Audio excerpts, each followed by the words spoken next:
کتاب بدل دی تو اللہ تعالیٰ نے پھر حضرت عیسیٰ سے کہا کہ ان کو ریپرزینٹ کرو، یہ لا کوئی اور بنا چکے ہیں، ان کے علماء اپنا ہی قلم چلاتے پھرتے ہیں، اور جو علماء کہہ دیں بس وہی ہے اسلام ان کا۔ یہ بنی اسرائیل کے بارے میں اللہ تعالیٰ بتا رہے ہیں کہ اس کو عیسیٰ ابن مریم، ابھی تک تو وہ یہی مانتے ہیں۔ یہودی تو برملا کہتے ہیں ہم نے مار دیا ہے تمہارے عیسیٰ کو، عیسائی کہتے ہیں ہاں مار دیا تھا مگر اللہ نے اس کو دوبارہ زندہ کر دیا، and that's the big miracle of Jesus, the reincarnation from the tomb.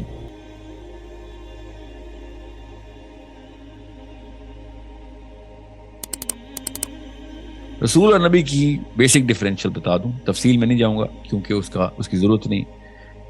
رسول ہوتا ہے جو کہ لا پریزنٹ کرتا ہے، لا گیور ہوتا ہے، he starts the whole from zero to everything, سارا کا سارا لا انہوں نے رسولوں نے پریزنٹ کرنا ہوتا ہے۔ کتاب ان کے اوپر آتی، کتاب کا مطلب ہی لا ہے، شریعہ ہے، دا ہول سسٹم ہے۔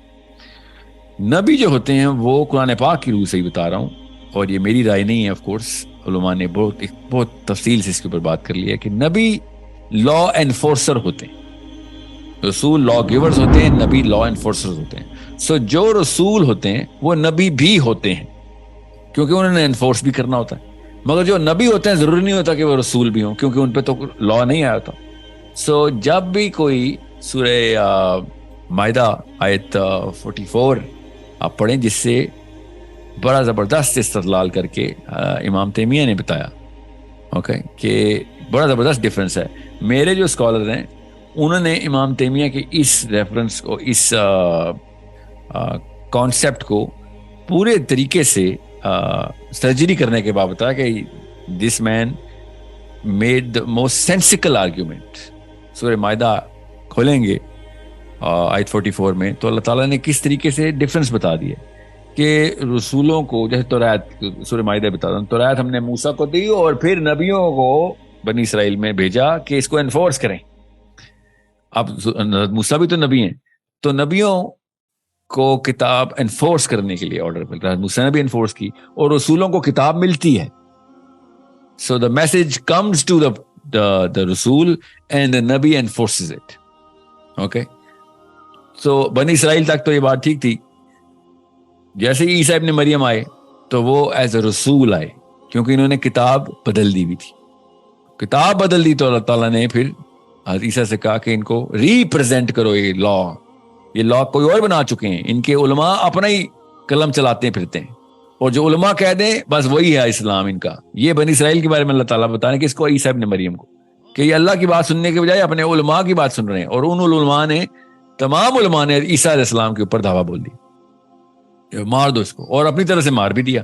ابھی تک تو وہ یہی مانتے ہیں، یہودی تو برملا کہتے ہیں ہم نے مار دیا ہے تمہارے عیسیٰ کو، عیسائی کہتے ہیں ہاں مار دیا تھا مگر اللہ نے اس کو دوبارہ زندہ کر دیا، and that's the big miracle of Jesus, the reincarnation from the tomb. صلیب پہ بھی چڑھا دیا، پھر ٹوم میں بھی ٹوم مطلب مقبرے میں بھی ڈال دیا، اور مقبرے کے اندر سے عیسیٰ ابن مریم سی آف گیلیلی کے اوپر اکیلے نظر آئے، رات کو اپنے حواریوں کے ساتھ کھانا کھایا اور پھر آسمان کا رخ کر لیا انہوں نے۔ یہ کرسچینٹی کی کہانی ہے۔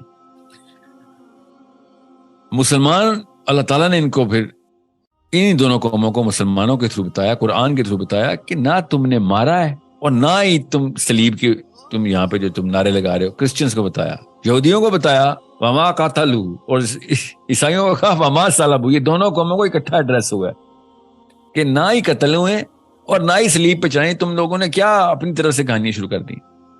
اور اللہ تعالیٰ نے ہمیں بتایا کہ نہ وہ قتل ہوئے ہیں نہ وہ صلیب پہ چڑھے۔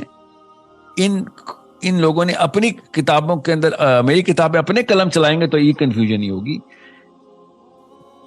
باقاعدہ ان لوگوں کے سامنے ایک ایسا واقعہ ہم نے کر کے دکھایا ہے جو میڈ ٹو بلیو تھا۔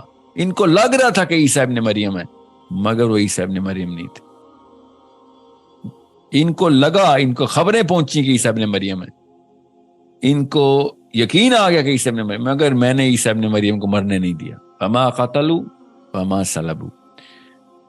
بس اس کی کسی اور میم میخ میں مت نکالیے، کیونکہ ایک دو بھائی صاحب نے نکالنے کی کوشش کی ہے، تو انہوں نے کہا کہ نہیں وہ قتل نہیں ہوئے مگر اللہ نے ان کو موت دے دی۔ وہ خود میم میں نکال رہے ہیں. جب اللہ تعالیٰ کہہ رہے ہیں وما قتلوا تو بس نہیں موت دی. اور ساتھ ہی اللہ تعالیٰ نے بتا دیا کہ ہم نے اپنے پاس بلا لیا. تو اللہ تعالیٰ نے صرف حضرت عیسیٰ کو نہیں اوپر اٹھایا، اور بھی انبیاء کو اٹھایا. قرآن پاک بھی اس کی ضمانت دیتا ہے تاکہ اس میخ کو میں نکال دوں کہ اوپر اٹھانے کا تو مطلب ہی وہ ہوتا ہے موت ہوتا ہے. نہیں، ایسا نہیں. عیسیٰ ابن مریم بہت کلیئر ہے یہ والے کیس. کوئی کسی حدیث کو کوئی نہیں مانتا کہ وہ کہ کیا ہوا ہے، تو میرے پاس تو حدیثیں ہیں جو کہتی ہیں کہ وہ دنیا سے زندہ ہی اوپر گئے تھے، چوتھے آسمان پہ موت ہوئی تھی ان کو، دنیا سے زندہ ہی اوپر گئے تھے. بہرحال تو اوپر جانے پہ کوئی مسئلہ نہیں ہے، دنیا میں سے اگر اوپر چلے گئے ہوں. اب میں زیادہ تفصیل اس لیے بتا رہا ہوں تاکہ آپ کو رسول، نبی اور ان کی میٹرکس سمجھ آ سکے. اب اوپر گئے تھے. کیوں میں عیسیٰ کے اوپر فوکس کر رہا ہوں؟ کیونکہ نبی اسلام نے ہمیں بتایا کہ معراج کی رات کو چوتھے آسمان پہ عیسیٰ ابن مریم سے ملاقات ہوئی.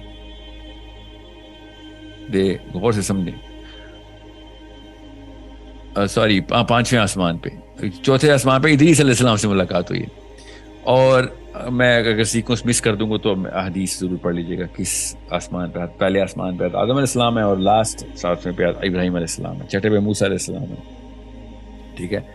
اور چوتھے پہ ادریس علیہ السلام. اب یہ کون سے آسمان ہیں؟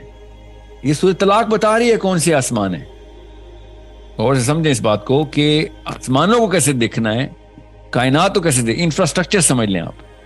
اس تمام انبیاء کی یہ پوری کی پوری انٹری سے پہلے یہ سارے آسمان شیطان اور جن اور فرشتے آپس میں انہیبٹ کر رہے تھے، لڑائیاں چل رہی تھیں، اور ابلیس سمجھ رہا تھا کہ یہ سارا نظام اس کو مل جائے گا. ہی از دا آل ان آل. اور آدم علیہ السلام نے نبی ہونے کی پہلی ڈیکلریشن اللہ تعالیٰ نے دے دی کہ یہ میں نے بنا دیا ہے خلیفہ.